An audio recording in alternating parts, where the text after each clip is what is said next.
It is Friday, July 22nd, 2022. This is another edition of Baseball Today, presented to you by these guys over at Shady Rays. Not only the best looking shades in the entire business, but when you sit on them in your car and you break them or you lose them, they will replace them.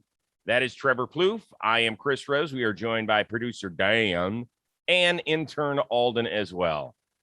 What's going on, man? You good? You were just cleaning out your earbuds. Did you get all the earwax out of them? Yeah, it's disgusting. You know, you don't think Necessary. you have to do that. Then you look at it and you're like, hey, I better clean those things up. Speaking of looking good and cleaning things up, Dan Rourke, new haircut. Looking real nice. Alden looks like a mess. We got to get these kids. Everyone's got to be cleaned up. Okay. This is a professional show here. You're still upset because our intern Alden, who's 6'5", almost 6'6", came and looked. What did he tell you at the John Boy Media All-Star Game party? Why are you such like a little B word, I think is what he called No, me? he didn't. He did not. Oh, say he didn't that say that? Oh, that's what I felt like he said. Alden would never do that. He's a good boy. All right, let's get to it. Before we get to our 5 questions, did you see our guy Yelly, what he posted on social media? You know, he said he's been Brewers uniform for 4 years now, and he's never had the chance to go down Bernie Brewer's slide until the other day. How did you get to go down the slide before an MVP did? Well, it's not like he couldn't do this before. I think he's been, kind of distracted by other things like baseball.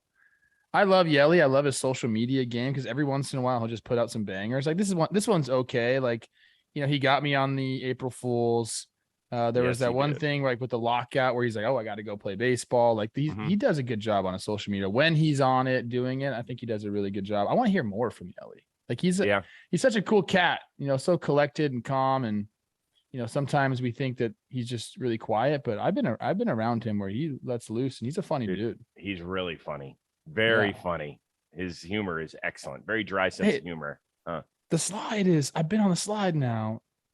You think it's going to be more than it is. It kind of just happens and you're done. Yeah. It's like the slide at one of the lower end hotels that you'll end up staying at. And what, you know, like one of those little mini slides. And you're like, okay, well, this isn't a water park. It makes sense. You don't want like something dangerous out there. No. Bernie the Brewer's just falling off of it. And then that's bad. And they should put a parachute on him and have him just fly into the middle of the field.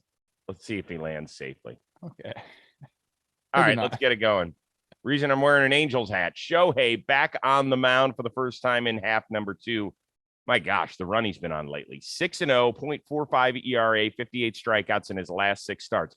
But the more interesting thing about Shohei these days is that MLB.com's Mark Feinsand, who's a pretty connected reporter, said the Angels may entertain trading Ohtani because his value will never be higher than right now.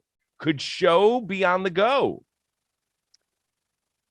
My first initial reaction to this is like, this is the dumbest thing I've ever heard. Like, think back. Red Sox fans know you don't trade Babe Ruth, right? Like, that's my first initial thought was this guy. This is why you own a team. You want the most entertaining team out there. You want the best players on your team.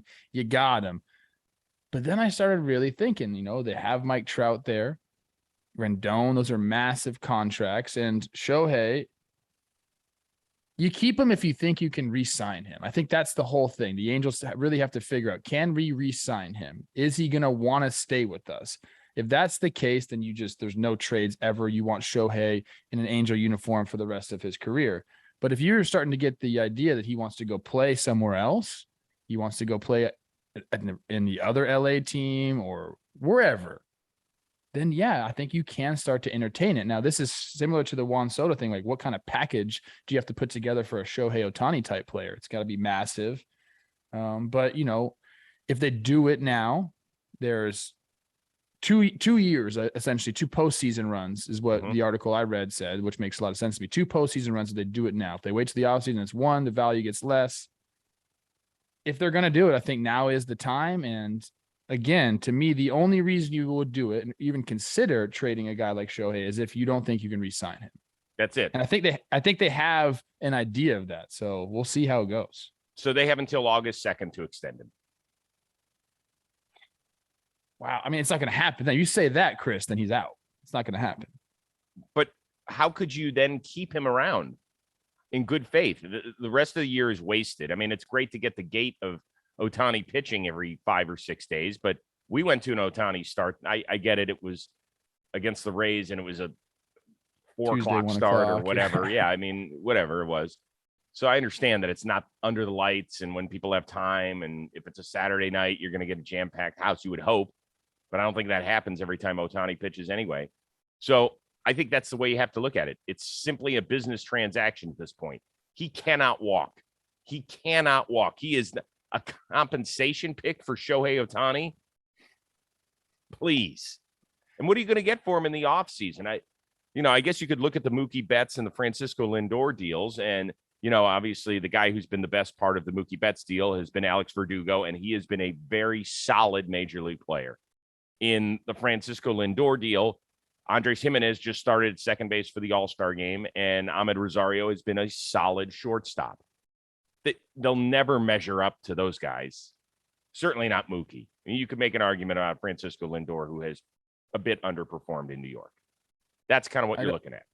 Yeah, I don't want to say I feel bad for the Angels, but like this is a very difficult situation for them to be in. I hope everyone can see that when you have a guy like Shohei, like I said, clearly you want him to be part of your organization for his entire career. But you're right, Chris. This is business, and sometimes you have to make business moves. And again, I keep going back to the Red Sox owner needing some money to finance a play, right? That was a business move. That didn't work out for them. I'm not saying the same thing's going to happen. The Angels are going to be cursed for 100 years, but also I'm not saying it, but I'm saying it. Hey, that could happen. Here's the deal.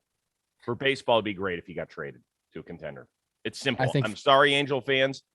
You've had enough years to fuck around with this thing. I feel for you guys immensely. They cannot get it right. Something has gone wrong. We've all poured our extra energies into rooting for you. That's not helping. So if he gets traded in the next 10 days or whatever it is, I don't know what the math is. I'm too stupid to figure that out when the calendar flips to a new month. Then great. He can be traded, and it'll be fascinating, and it'll be great for baseball, and it'll be shitty for the team in Anaheim. It'd be great for Shohei. Hell yes, it would be. I guarantee you he's frustrated. Dude wants to win. Give me a team. Give me a team. And for all those people who are like, well, he didn't want to go play in New York, and he didn't want to do this at the beginning. That's 5-6 years ago that he's making that's that decision. That's a different player. That's a lifetime ago. He's now immersed himself over here in the culture. He understands what it means to be a Major League Baseball player. Totally different time. And people could change too. So maybe he's feeling more confident about where he could live. I'm just imagining, man. You see him in an Angels uniform. I can't imagine him in any other uniform, but if it does happen, Chris, yes, that's great for baseball. Could you imagine if Shohei Ohtani and Juan Soto get traded before the deadline? How amazing that would be for baseball. So good, because they're just wasting away. We'll have a lot to talk about, bro. Have a lot to talk about. All right, let's talk about this. Very light schedule as we kind of eased back into the second half yesterday, but the Astros did sweep the very quick doubleheader against the Yankees. So they finished the regular season 5-2 against the best team in baseball. Aaron Boone, let's get your reaction. I understand it's a big story. I understand the season we're in.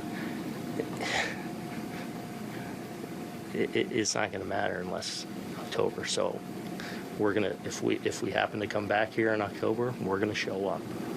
We're gonna expect to win. We think we're really good. They're really good. Don't overstate this. He says, "Don't overstate this." Do you agree with him?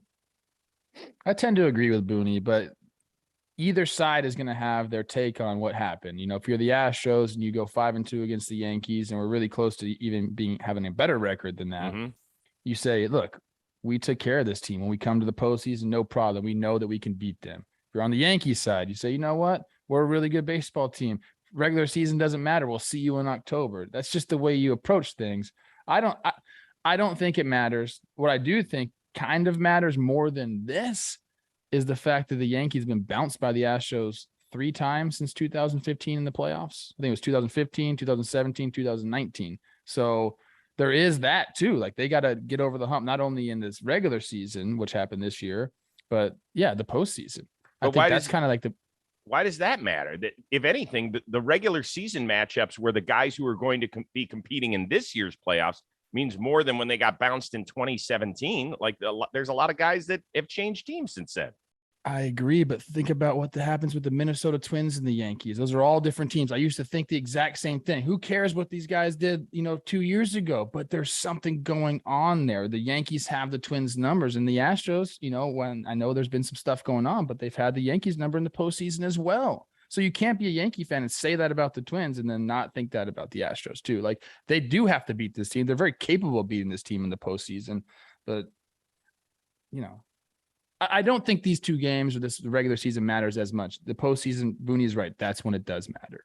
Do you think that the Yankees will be making moves because of what happened against the Astros in the regular season?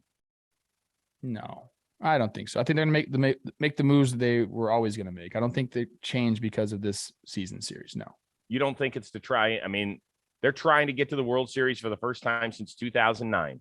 It has been 13 years since they made the final round of the playoffs.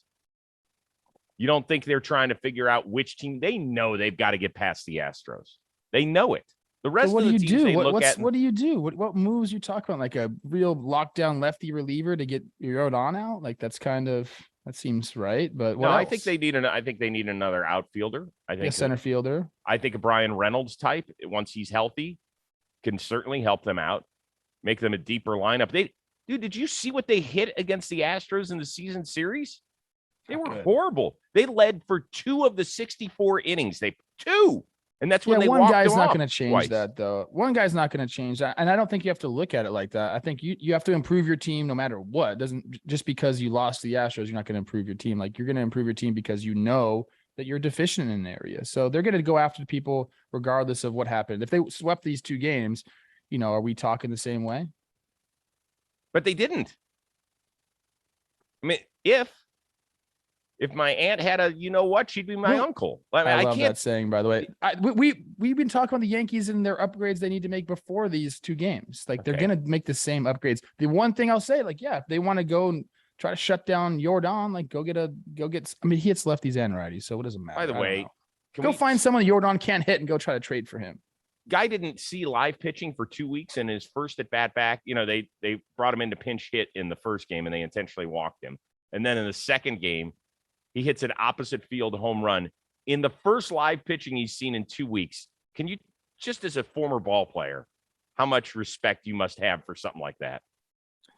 He's a monster, dude. And it's because of his approach to the play. Like, we talk about it here. He's never off balance. His head is so still. He sees the ball so well, and he just can repeat things. And that's not something that's the elite of the elite can do that. Yeah. Like, even you're a professional baseball player and you're one of the top hitters in the game, you're still going to look foolish a lot. Like, Jordan's one of the guys that doesn't look foolish. And because of that, he's able to take those long layoffs and just come right back into the fold. I was definitely not like that. Like, a lot of my stuff, I had to have my timing perfectly. For Jordan, all the movements are so simple and compact and everything works together. And he's able just to come back and see the pitch, hit the pitch, basically. All right, best game of the day yesterday was Dodgers and Giants. San Francisco had a remarkable comeback. I think they were down 5-0 in the 7th. They came back from 5 runs down. They ended up taking a lead. Darren Ruff with the grand slam to tie it. They went ahead. They took a 1-run lead. Dodgers end up tying it on a Trace Thompson triple, which is not easy to say. Holy smokes. Trace Thompson triple. Oh, that is tough. Trace Thompson triple. But the big news was Mookie Betts hit the go-ahead 3-run homer and made a diving catch to cement the win. Is it possible, even though he makes $365 million, that we underappreciate Mookie Betts? I don't think so, man. I think he's appreciated just the right way. If I said, hey, what's Mookie? Like, give me a tier for Mookie in baseball, I think we'd all say he's like top 5 player. I know, but how much higher can you go? But maybe it's because when we mention the best players in the game, I don't know. Sometimes I think best players in the game, you go Trout, you go Judge, you go Shohei, you go Mookie. I think those are who else is in that category. I can't even include my guy Jordan because he's a DH basically, but right. I'd say those 3 guys or those 4 guys, excuse me. Mm-hmm. I think maybe because part of the reason I get stuck on this is because we dive so deep into numbers, right? We use OPS plus, all sorts of stuff, weighted runs created, all that. And they all have their place in this sport. I think to appreciate Mookie Betts, you just have to watch him. Forget about every stat, because is there anything he doesn't do exceptionally well?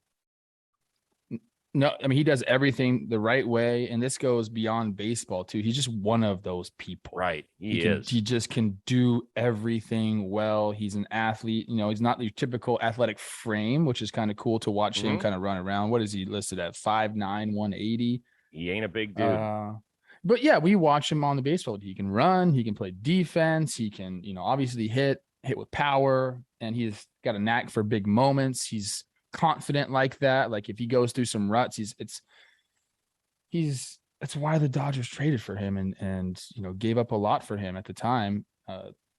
He's that good of a player, man. I mean, and more importantly, he gave him $365 million. He's got the contract. So got the contract, man. Like I think he's valued just right. When you go to a team like LA that is full of kind of like superstars, that takes a little bit off of your shine, which is kind of good for Mookie, I think, too. Yeah, I would agree with that. People in LA love him. Hopefully, I think he's supposed to be moving in my neighborhood. That's the rumors I'm hearing. Oh, really? Maybe Mookie so and he's moving on up because he lives in my neighborhood right now. God, I need to get out of this neighborhood. I'm not famous enough to live here. Yeah, you're on your way out. I'm out. I'm fucking out. McVay, Cooper Kupp, Stafford. I mean, we're basically going to be having the Rams. Who else? Plouffe. Yeah. Doesn't roll off the tongue the same way. Not the same. Hey guys, by the way, did you see the Rams rings? Very nice. Holy shit. You take off the top and it's SoFi Stadium in there? Badass, dude. Damn. What did you expect? I think like Odell Beckham helped design them or something. You knew they're going to be kind of crazy. They're good. That's a good one. The problem is with those rings, they're so big. They're too big. They look like you're not wearing that thing around. No. That's going in the trophy case. Yeah. They should make smaller ones to wear around. I'm going to look up Mookie's. How much money does he have? 365 is what he signed for. Did he get to 400 million though? Like career? In his career? He did. Let me see. Yeah, because it's going to be close because there were a couple of years in Boston where he was Chris. What? 105.3 so far. He still has 319 to go. Yes. The answer is yes, he can live in your community. Yeah, he can. Dude, sell him your house. That's not big enough. No, it's not. Nice crib. What about Mookie? It's Mookie sized. It is. Everything drawn to scale here. Okay, full slate, thankfully. American League, there's a couple of real interesting series to get going. Which one catches your eye more? Toronto at Boston, Cleveland on the south side of Chicago. These are both good series. I'm going to go with the Central Series here, Cleveland and Chicago. I think it's a 4-gamer. There's a doubleheader tomorrow. Yeah, there's a doubleheader tomorrow. Mm-hmm. I'm just looking at the White Sox, and I don't mean to be mean, Chris, but the Guardians kind of just like don't enter my brain when I'm thinking about the AL Central. And I think that's wrong. That's wrong of me, but I'm just very curious. I don't know if it's because I picked them, but it's not because I picked them. It's because we look at their roster and how good they are, and they just haven't gotten there yet. We're hoping for a second half surge from the White Sox, and it can start this weekend. So I'm into it. I want to see that. The Toronto Red Sox series is good. I love after the break, the guys come out and you can line up your pitching and you're getting the guys, you're getting Gossman, you're getting Manoah to throw. But for me, I want to see the White Sox go. I want to see Lance Lynn figure some stuff out, and I want to see them get hot. So I'm going to go with the Chicago Guardians series. Yeah. I mean, obviously, since I'm a Guardians fan, that's the one. The thing about Boston and Toronto, do you know that Boston went the entire first half without winning a divisional series? It's crazy. I mean, it sounds virtually impossible, doesn't it? There's good teams in that division, dude. So, it's but not one. How it goes sometimes. Yeah. You think you'd run into one. Right. 2 out of 3, win something. The thing about Chicago, and we talked about it a little bit before the break, was that their upcoming schedule, I think you're going to just see them start to take off. And it wouldn't surprise me if in about 3 weeks, they lead this division by 3 games. It wouldn't shock me because they play 6 of their next 7 and 10 of their next 13 series are against teams with no better than a 500 record. The 500 team they play is Baltimore. Everybody else has a losing record. If they have a good series against Cleveland, Mhm. got 2 at Colorado, they go to Oakland, or they have Oakland for 3 at home, Kansas City at Texas, like again against Kansas City again, and then Detroit. Like, this is White Sox. We gotta go now. If you're gonna go at all, you gotta go now. If they come through this and they're 500, I think we got to be out on the White Sox. Like, they gotta go. Well, they got to go, or somebody's got to go if they don't get it going relatively soon. You're right about that. Yeah. Go get Shohei. Shohei's on the market, guys. Don't do that to me. What is happening, dude? What is happening? Where is Shohei going to go? He could go to the team that he's pitching against tonight, the Atlanta Braves. Atlanta Braves get Shohei. Cardinals get Soto. I mean, that changes the entire landscape of baseball. How about if Shohei goes to Atlanta and Juan Soto goes to New York, the Mets? Game on in the NL East. All this time, we've been spent on this show trying to figure this league out. It would all be for naught if these two guys change organizations and go to some of these teams. The entire landscape of baseball changes. I know. That's what I want. That's what I need. You do want that. You want chaos, man. Oh, it's more than chaos. I want something interesting. Please, how many more Nationals games are you watching? You're not tuning in just to go see Juan Soto. You might do it occasionally for Shohei when he pitches and stuff. But Juan Soto's definitely getting traded. I think there's no doubt about that now. Really? I've changed my tune. I think he's definitely getting traded. The Shohei thing seems so rushed, and unless they have been working on this behind the scenes for a while. Possible. Yeah. By the way, this is my least favorite day. It happens several times a year when Giolito pitches against Cleveland. I told him this. And he's like, no, you want him to hit homers against me. I was like, really? Because we're recording an episode on Monday. You think it's fun reaching out to you after you get your balls kicked in occasionally? Like, how am I supposed to do that? I know everybody's like, well, root for a 2-1 win where Giolito gives up 1 run in 7 innings and then they get the run out of the bullpen. I'm like, yeah, that's exactly how you want to root for a game. Like taking the under. That's so fun. I'm going to get you a split jersey, a Giolito and a Guardians jersey. See? Proud Papa. Yeah. Now we're Who thinking. Who do you want on the Hedges. Guardians side? That's right. Hedges, Giolito. Boom. That would be a great get. Do you think the company could get that for me? I think we could. Yeah. We're capable. Okay. I should ask Jake when he's under some foreign substance.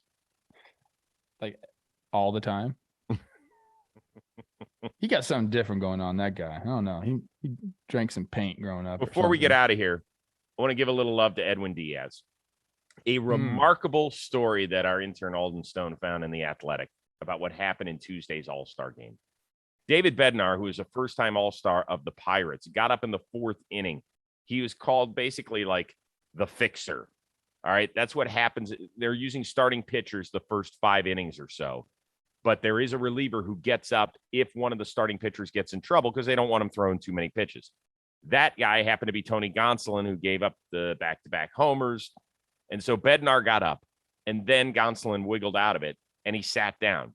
You don't think much of it, but when you get up and start to get hot, is what they call it in the baseball world, Brian Snitker did not want to get a guy hot and then sit him down. He didn't think it was fair to do to his team, the Pirates. Yeah. Well, later in the game, Edwin Diaz is like, listen, I pitched in the All-Star game in 2018.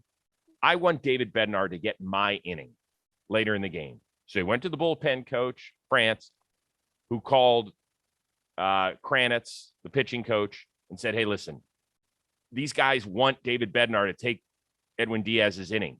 Check with Snit. It ended up working out. David Bednar did not know Edwin Diaz before the All-Star game. And he said afterward, man, that just shows you what type of dude he is, what type of teammate. I can't thank him enough. It seems like a little thing and maybe not that big to everybody that's just a fan. They're like, oh, what's the big deal? We always talk about making memories in this game. Edwin Diaz gave David Bednar the memory of a lifetime, perhaps. And for that, I applaud him. 100%. What a cool move by them. I think there was some other guys in the bullpen going and asking about it too. That's what I read. And yeah, this is going to be Bednar's biggest game he pitches all year. And for Edwin to have that foresight and to understand kind of what was going on, it's exceptional. And just goes to show you there's like a little bit of reliever brotherhood out there. When you're out there in the bullpen, man, there's just something different. You know, you understand the trials and tribulations of being out there, and that was pretty cool. Yeah. I got the Pirates head on too right now. That's nice. Tyler Anderson, Miles Michaelis were other guys that were pushing for it out there. So some respect on their names as well. But Edwin Diaz, it sounded like, was the ringleader because that was going to be his inning. And Bednar ended up taking it, which I just think is just awesome. It's really a good little story. Good little story. All right. What do you have coming up? Are we doing Talking Baseball today after this show's over? Talking baseball today, kind of going to be an interesting episode. We don't have a lot of games to recap, so we'll just hit some big topics. We'll probably talk about Shohei and Soto and the trade. And I know we're going to go over an article that, Sarah's put out about the 3 true outcomes being down this year. Mm-hmm. Saw that. So we're going to talk about that and kind of what's going on and our take on if it's going to continue. So it'll be a good episode. What about you? Well, our trade episode came out and it did exceptionally well right out of the gate. It is a fun episode. Ashland is the defending champ. Jerry Blevins is there making picks, Shea Station fame and SNY, and played Major League Baseball too. And Josh Tomlin, world champion with the Atlanta Braves. He was hilarious. He was really funny. Very understated guy, but people really enjoyed him. By the way, I'm not going to give away my picks. We will put them out later today so you can see it, and we'll keep score as everybody gets traded because there's a points value chart. But I do have David Bednar. Trades, man. When are these trades coming? You mentioned that this would be the most important inning that David Bednar pitches all year. It won't be, according to me, because I have him being traded somewhere. It's so true. I don't know why I said that. I hope he does go somewhere, and I hope he's pitching in October. Yeah, and to me, it made a lot of sense, but I don't know. Even Brady, he looked at my team and he goes, and Josh, they both looked at it. They were like, "You did pretty well, Dad. Like, your shit makes sense," which is exactly why I'm going to finish in 4th place. Yeah. Are they looking to buy like a new iPad or something? No. They had me at hello. I did. I'm the worst when it comes to that stuff. We just taped an episode with Steven Brault, who is back in the major leagues, which is awesome. So happy for him. And he's really funny. He's just so good. Funny. I had to ask him the weirdest question ever on the Wheel of Moderately Interesting Things. The category is called Stranger Things, and he landed on it, and it was gross. Quite the question. I want to spin that thing. Yeah, you can. If you ever come on as a guest, absolutely. Yeah, how about me? People are sick of hearing. Don't bring me on. People are sick of me. 100%. They love you. They love you. All right, special shout out to producer extraordinaire, the newly coiffed Dan Rourke, and our summer intern Alden Stone, who always does an amazing job. For Trevor Plouffe, I'm Chris Rose. We will see you Monday here on Baseball Today, presented to you by Shady Rays.